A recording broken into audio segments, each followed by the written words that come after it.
Good morning, afternoon, and evening, ladies and gentlemen. We are here at allpointstv.com for a special edition of a program here, and we're very glad to have with us a special guest, Mr. Adam Ford, who is running for the 34th state representative seat that was vacated by Mr. Neely, who is now the mayor, and he's running for the seat to replace him in that particular position in a special election that's being held, and he's going to be our guest for the next 30 minutes. Adam, I want to welcome you to the studio. Thank you for having me. Okay, and I'm going to ask you a few questions here. I was looking over your campaign formula, and I was very impressed with some of the things you wrote down, what your campaign stands for. Tell me, first of all, a little bit about yourself as far as some of the background things you've done politically prior to running for the 34th seat. Yeah, I've been involved with politics for a while now. When I was a kid, I remember reading about Woodrow Stanley when I was living out in Davison Township, and then moved to Flint. Right after I moved to Flint, I was always researching and going to city council meetings. I've been going to city council meetings for quite a few years. I was involved with the Ron Paul for President campaign. I was a county chair for that. I've also been on the ballot a few times for State House, State Senate, county treasurer, and some other things. But this is the first time, with it being a special election, I was hoping to try and maybe contest this one a little bit and see how I do. Okay, and this election here is a special election. So if this election, once this passes and whoever is the winner, how would the next election take place? When is that? Yeah, so my understanding is the election's March 10th. I think it takes them a few days to certify the election. And then once it's certified, then usually the next day you get sworn in Lansing. And then right afterwards, you have the filing deadline, I think, is in May to run again. So you'd have to file in May for the August primary, and then you have the August primary and then the November election as well. So it's going to be a busy time for whoever wins this race. Okay, and I was really interested in this election right here. I know that you have the present mayor moving out of that position into his present position. So this is a special election coming up. What are some of the major issues that you are running on as far as some of your campaign promises? There's a lot of issues. One, water that needs to get done, and hopefully the pipes are being done correctly. Justice, we've had the water lawsuits. We've had some news. There was a guy in the county jail sat there for 5 years without even being convicted. So we need to, that's a local, that's a state, that's a federal issue. These trials are taking too long. Maybe we need to encourage Trump and our state to have enough judges for us. Roads, obviously roads are a problem in Michigan.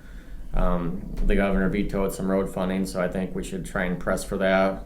Jobs, we need, our city and state needs to be more friendly towards job creation. We have a lot of ordinances in Flint that I think could maybe be lessened a little bit. Look at a city like Houston, Texas doesn't have any ordinances, but education, the Flint school system needs to be improved. I think the stats I have seen, it's 95% or higher failure rate for Flint schools.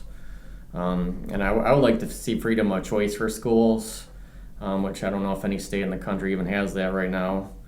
And then bad laws. I was just doing some research, and we passed a free-range egg bill that from what I've read might increase more salmonella poisoning in our state.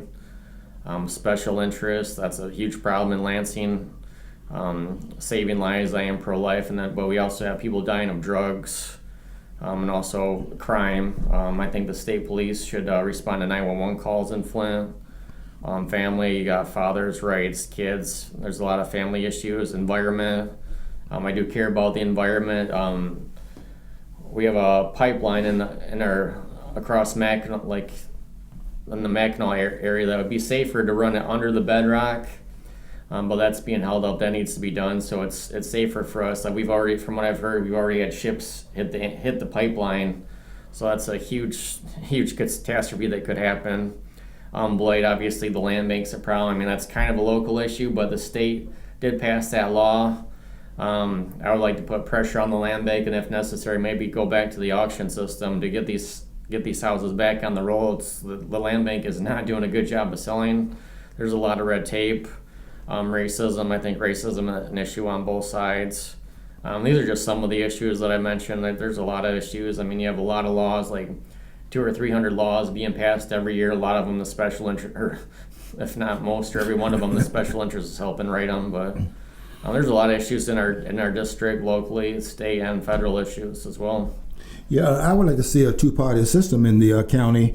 You know, I came here in 1966 in Genesee County, and I didn't know at the time that it was a stronghold, Democratic Party stronghold.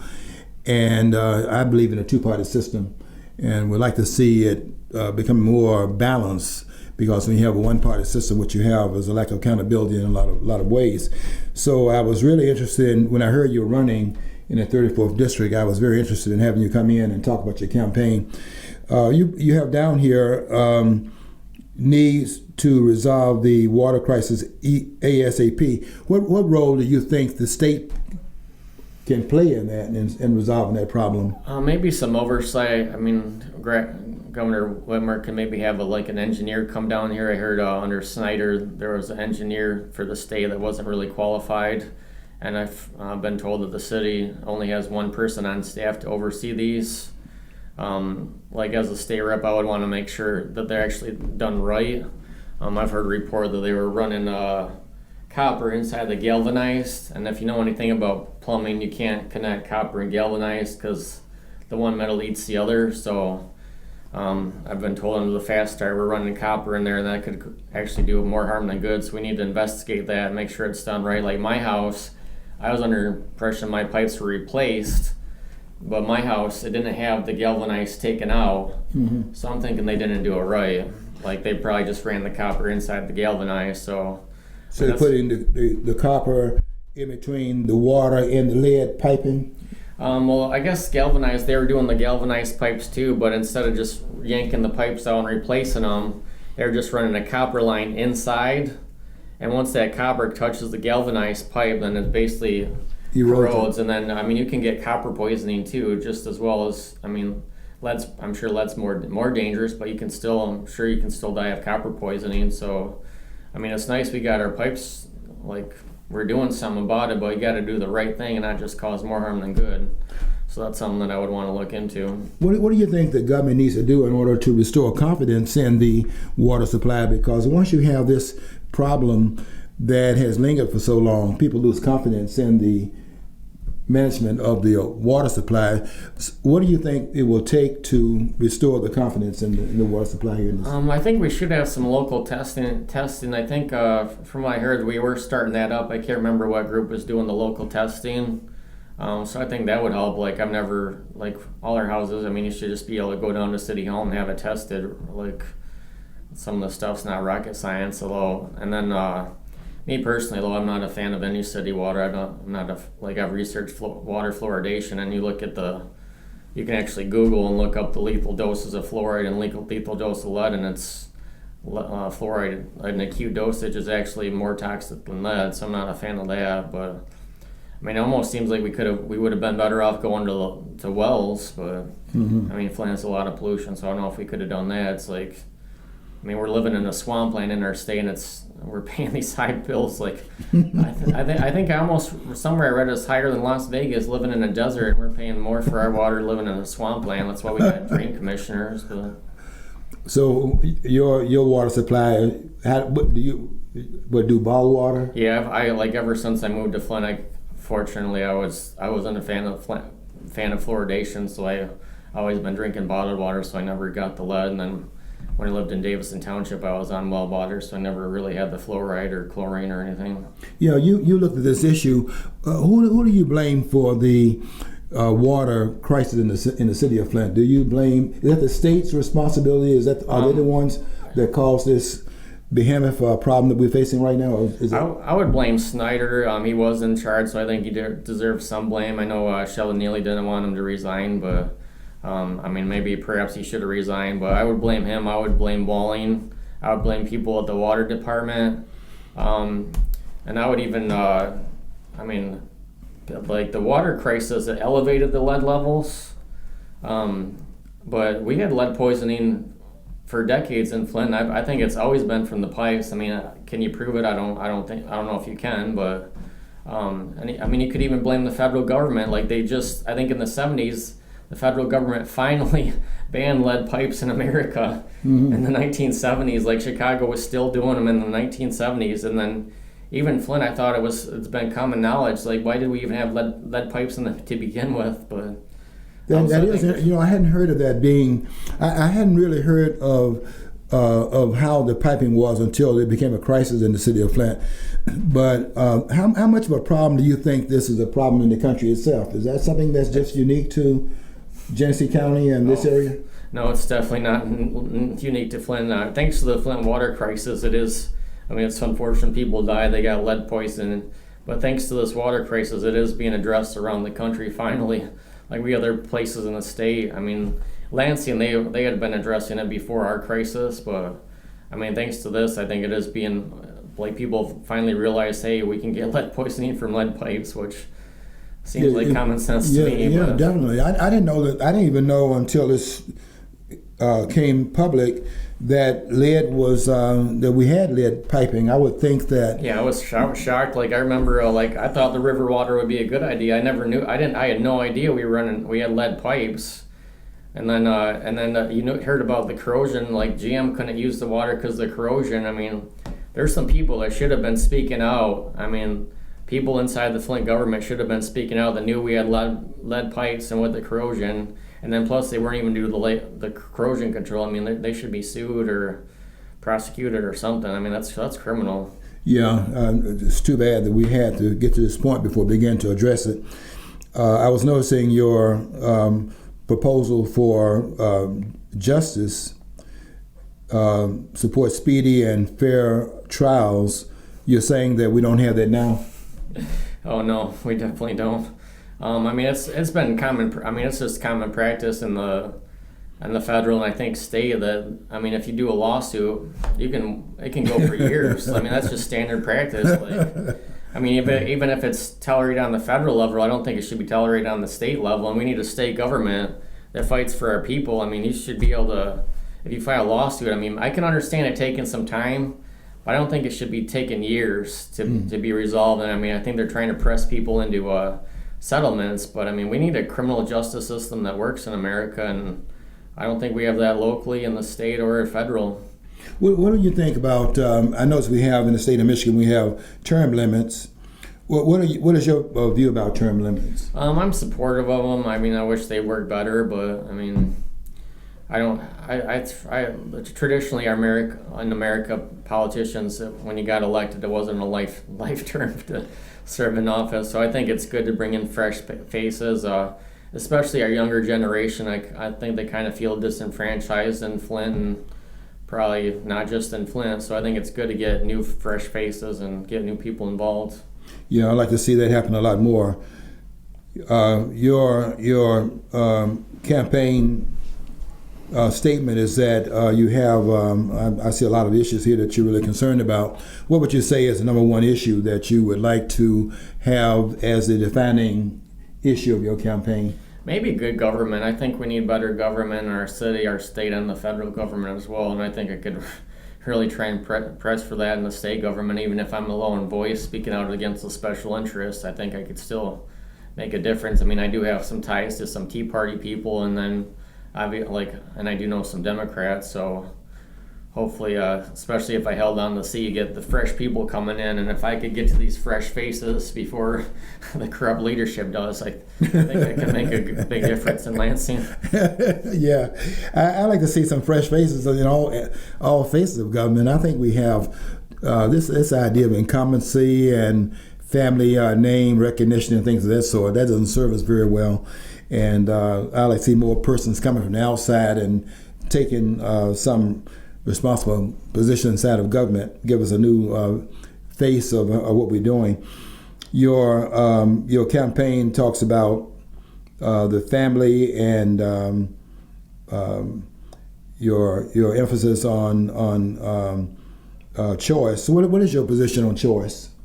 Well, I'm pro-life, but I think we need more choices in our state with regards to education. I mean, I would want to save the Flint school system, but I mean, I think we should have freedom of choice with regards to education. Like, I don't think private schools should be discriminated against completely. Also, one issue I haven't mentioned in this interview is like car insurance. There are actually 3 states I've read that don't have the car insurance mandates, which, I mean, I want people to have car insurance, but reality is reality. I mean, we can't just jail people desperate to get jobs. I mean, a lot of people need a car to get to work, and when you're looking at $300 a month car insurance for PLPD, it's just not acceptable. You think choice is takes resources away from the public schools, and that is somewhat of a negative, or how do you see the competition playing out? Is that a good thing in terms of having the charter schools, and the idea of it was to create competition and make the public schools get better because they now have to compete for the same resources, and the student base has to be competed for, and you don't have a monopoly upon that part of the population? Yeah, I mean, I think we should look at all options. I mean, I like the public schools. I think in general they might be better than people think, but like our education system is another area that I think's lacking a lot. I mean, I remember being in a class in Davison in '99, and I mean, there was a student in there that had learning disabilities, and I remember thinking, like, wait a second, I think he could do this work, and then I'm thinking to myself, wait a second, I'm in a special ed class in Davison High School with everybody else. So I think our education system has been dumbed down. So I mean, I think we need to look at stuff to improve our education system. I mean, some of the stats I've seen, like 80% of African American kids aren't getting a quality education in our state. So I mean, I don't know if it's charter school, I don't know if it's homeschool, I don't know if it's private school, but I mean, we at least need to raise the issue and like try and come up with solutions. And I think, I mean, you look back in history, like it used to be all Catholic schools were running the education system, and they did a pretty good job. Like right now, our system is not working in Flint, and it's not working across our state. Yeah, I never heard of when I was coming. I'm older than you are, and I can tell you that this idea of failing schools is really amazing to me. And I think in my generation, I think we were kind of surprised to hear about the issue of being failing schools. I don't think our parents would have bought that. You know, if I had come home with some bad grades and then showed those grades to my parents and told them that the school was responsible for me not having done my work and having done what I'm supposed to do in the classroom, I don't think they would have bought the school was failing. They would have probably put that on my own shoulders. But now we hear this generic that the schools are failing. And, you know, I'm an educator. I was in the school system, public school system for 39 years. And I was amazed at how it began to transition into this pardoning of the real culprits, which is students get your books out of your locker, take them home, study, you get your homework, and bring your homework back in.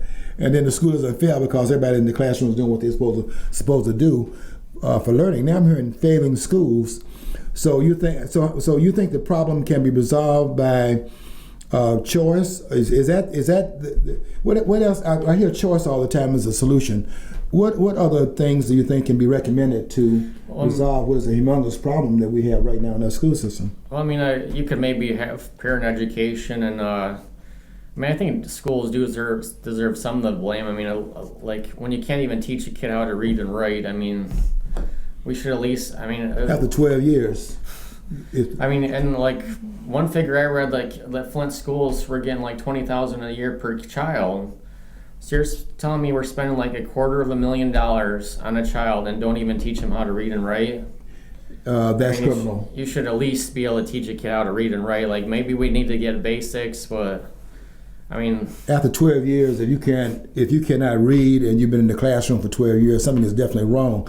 I remember one time I came home from school. I was upset because my brother, we had a fire drill, and my brother was the teacher came down. My brother was looking down the line. He should have been standing straight, and the teacher hit him. That was back in the day when they would smack you around. Oh yeah.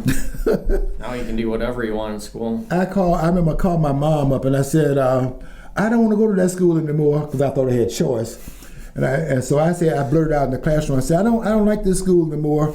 I'm not coming here anymore. And the teacher said to the other student, oh, he'll be back. But I thought I had a choice in the matter. And I went home, I called my mom up. She was working across town. And I said, Mom, I want to change schools. You know, it's in Birmingham during the time they had segregation. And my mom told me, that I had to go back to the same school. I thought it was so unfair, but I have to say this: I did get a quality education. Now, I don't know. There's so many problems that they're having right now with discipline, and it's just so many things that I didn't have to deal with because our parents made us go to class and sit down. I'm not so sure that's a priority anymore. But I do think that there should be choice in the process. So you are for when you say choice, what do you mean by that? I would want. I don't know if I could even get it out of committee, like parents to choose where their education dollars go, whether it's public or charter or private school. I mean, just to give kids more of an option. Yeah, the competition would be of some help. Yeah, I mean, because traditionally, the Catholic schools did a pretty good job. I mean, even if you're not Catholic, I mean, I actually went to a Catholic school in middle school, and that was harder than high school or college in middle school. What do you think was I noticed we had when we finished elementary school in 8th grade, you went from 8th grade to the high school, and then 9th grade for me was going to what they call the annex. Then you went to what was a high school like 10 through 12, but the annex was like a 9th grade on another campus all by yourself. But one of the schools that we had a choice of going to was Holy Family, which is a Catholic school in Birmingham, and you could elect what high school you would go to, but most of us would go to Parker, but Holy Family was an option. And I always wondered why that school had a higher it's like it was more demanded. So what were they doing in you said you went to Catholic school? Yeah, I don't like. So what was the difference you think in terms of that school compared to what they were doing in high school? Is it more that they had demand of more discipline? Well, I think it wasn't one of the things is it wasn't dumbed down. In high schools, I think they're all standard dumbed down. I mean, we could have lessons that there was no limit on the lessons or the books. I mean, you'd have to read the book. I mean, they could ask you any question. Whereas, I mean, you go to high school now. Back in '99 it was bad enough. I can't imagine now. Government class. What do you learn in government? You don't learn anything. You don't learn about precinct delegates, how our political system works. I didn't even know until recently about our commutation, the criminal justice system, how you can get a sentence commuted. I didn't learn that at Davison. That's probably not taught in any schools in our state. Yeah, that's criminal justice. I mean, that's an important issue. You should know how the criminal justice system I wince works. when I hear that because I had Mr. Vaughn was my high school teacher who taught government, and there are two teachers that stand out in my mind. My government teacher, Mr. Vaughn, and my English teacher, Mrs. Reed, who were the quality of my public education, which I thought the public schools were good schools, but I think that as I look back at it, I think it's because our parents just kind of demanded that we go there and make it happen. Yeah. So what role do you think the family plays in the quality of the school system? Mainly reading. You can go take your kid to the library, or we need to get books in these homes. Maybe give these kids books so they can read and encourage it. Maybe educate the parents how important it is, educate the kids how important it is, and I think the school should do more focus. I mean, in my school, it was kind of weird that we actually read out loud in class, and you could kind of notice some of the kids did have trouble reading. I mean, kids should be reading out loud, probably at least one class every single day, from probably 1st grade through 12th, to make sure they can read. And also testing. I've recently found out, there's tests online for 3rd graders. Parents should be no matter what, if it's Flint, Genesee County State, or any school in the country, if your kid's in 3rd grade or whatever they do in these tests, go online, have your kid do the test. I wouldn't trust these schools. Make sure your kid can read, and that's the main thing. But you also have math, but be involved with your kid's education. I noticed they're spending a lot of time away from the 3 R's. Everybody talked about the 3 R's when I was going through school. We weren't talking about putting anything on a cucumber and trying to teach it. It wasn't. We didn't know anything. If you're talking about what we didn't know anything about sex education. What they were doing was teaching the books and the 3 R's. I think most of us that came out of those schools at that time, we were pretty much grounded in the reading, writing, and arithmetic. And I'm not so sure they're stressing that as much anymore. Nowadays kids have cell phones, so I don't know if they really care about education. But have you ever seen one of those old textbooks, for 8th graders?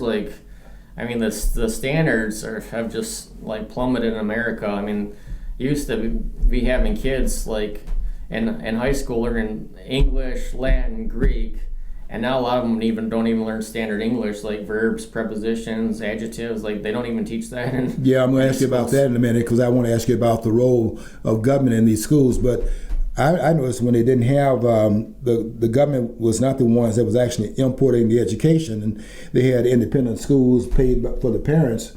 And I look at some of those tests back there during the 18th and 19th century, and I looked at those tests and I said nobody could pass those tests today. Oh no, I remember reading an old like science book. I'm like, wow, this is more than It was like college work today, and I'm not so sure they could pass that work. This was public school work.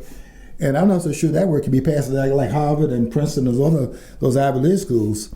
But what role do you think? What role do you think government is playing in terms of is it the testing that is where you have to teach the test in order to have the kind of scores that would make your school look good in terms of how they have the testing, and the test scores kind of show whether your school is failing or not failing. So what people were doing when I left the school system in 2005, what they were doing the first day of school, they were teaching the test rather than teaching the book, anything like that, because the school had to pass a test.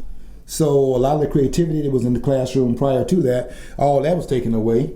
Some of the enthusiasm that the individuality of the classroom was importing, that was taken away. So then it became very dull. And so now Johnny, rather than being involved in a very creative process, has his head in his desk trying to escape the misery index in the classroom. So I guess the question is, what role you think government has a play in terms of education? Is it an over-magnification of the role of government in the school system? Well, I think these state mandated tests, I mean, I can see the criticism, but I mean, at the one hand, I think it's better than nothing. If we didn't have these state, like, we already have these state tests showing how bad the schools are and nothing's being done. At least we can, like, see that there is actually a problem, even if it's being ignored. But, I mean, if I was running the Flint schools, I mean, I would be testing, like, every year. Like, I mean, these teachers every teacher should know, like, their students if they can read or not. Like, how are we passing kids grade to grade to grade, 12 years, like $20,000 a year, like from what I read in Flint, and not teaching them how to read? Like, yeah. I mean, if you can't do the basics, I mean, come on now. Yeah, I look back at my schooling, and I see how connected it was. We had in ninth grade, you had this level of instructor. It looked like the instructors were more competent the higher your grade level was. At the end of the process, for me in 12th grade, I don't think we had a teacher that could match the teachers in that 12th grade class. Mrs. Reed, that was the top of the line as far as I'm concerned, from 9 through 12. And it looks like they had kind of like a graduation of the school up to a certain level of competence, where they put the ninth grade teachers at a certain. They were competent teachers, but it looked like, as I look back over it, it looked like the school was organized in a way in which it was a continuation elevation of the instruction. And in the gym class, which I didn't understand at the time, but I look back and see it now, is that what they did was they had the gym class ordered around of the energy of the students, so they could go in the classroom in math and science and sit down. Because in gym, what you did, you ran. Yeah. And I never could understand why it was that the gym teacher we would address, and he would have the whistle and he would blow SOS, and they had us running around the gym. I couldn't understand why they were doing that. But when I got to the other classes, my energy was sufficiently taken down some, so I could sit there and listen to the teacher. And I think what a lot of what is happening in schools right now is that there's not a thematic consistency in the school, so that thematically it's connected, so that there's a interface. It's like a overlay of one level of instruction to another. Like first grade, you're doing this, and they have that skill. Second grade, and you have the teachers kind of allocated so that the teachers have the expertise at different levels, so that you have the school kind of structured that way as well. Because I think we're missing some of that right now, and some of that is a problem that we have. But government has what? But I was asking you. I guess I'm asking you about the role government plays in it. You don't? Do you think that you see the test as an impediment, or is that something that helps us to refine the instruction? I mean, I think it's better than nothing. At least we can see the problem. It's just the problem is we're not addressing it. I mean, test or no test, I'm not sure. Either we have the test or we don't. I'm not sure that's really impacts the literacy. At least we show the problems with the test, though, because I mean, you got failing schools. At least we know they're failing, but we got to start addressing these issues. Yes. Well, in the last minute before we end this discussion, I'm really enjoying what you're saying. In the last minute or so, why don't you just tell us what we can expect from you, Adam, if you are elected? Yeah, if I'm elected, I would think I'd bring some real change in Lansing. We haven't had we had two pretty independent reps in Lansing that got ousted, but I think it would be nice to have another one that we could raise these issues, like fight for the people in the state, let people know what's going on. I mean, they work Tuesday through Thursday. I mean, there's no reason your state rep can't come to city council meetings on Monday. That's your whole district. Let them know how they voted. There's a few reps, like I think there's one or two reps that post how they vote. I would probably post how I vote, explain why I voted against it, and try and lobby the states, especially if I won the race and held the seat. You got these incoming people. I mean, maybe I could run for Speaker of the House and bring leadership the state needs and fight these special interests. But I mean, please, if you live in the district, vote for me on March 10th. If you know friends or family, get out and vote for me. I'm on Facebook. You can find me on Facebook, Adam Ford. You can reach me at 810-510-4564. But we need better government in our state, our federal, and even the city of Flint, where they can't even follow a basic charter. Okay. I want to thank you for coming in, Adam, and I'm looking forward to how this process plays out over time. And that election day is again what time? March 10th, Tuesday. March 10th. It's a special election, and I hope you'll all get out to vote. This was Mr. Adam Ford running for the 34th Congressional District, the district that was vacated by Mr. Neely, who is now the mayor. I want to thank you again for staying tuned, and we'll see you again next time.